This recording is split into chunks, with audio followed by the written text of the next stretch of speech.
দাগ টেনে নিতে হবে। নিচে মোড়ানোর জন্য যে কাপড়টা প্রয়োজন এই কাপড়টা এখান থেকে নিতে হবে।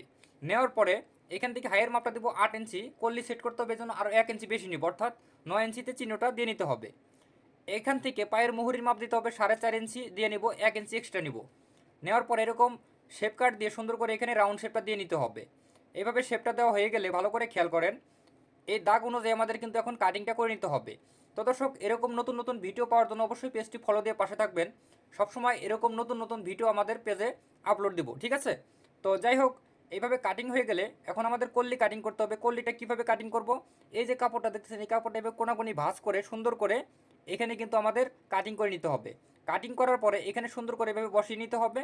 এভাবে বসিয়ে নেওয়ার পরে এখন আমাদের কী করতে হবে, এটা ফিতা দিয়ে সুন্দর করে মাপ দিয়ে হাইটা এইভাবে সুন্দর করে মাপ দিয়ে নিব। নেওয়ার পরে সুন্দর করে এভাবে কাটিং করে নেব। তাহলে হয়ে গেল কল্লি সিস্টেম পায়জামা কাটিং। সেলাই ভিডিও দেখার জন্য পেজটি ফলো দিয়ে রাখবেন। ধন্যবাদ।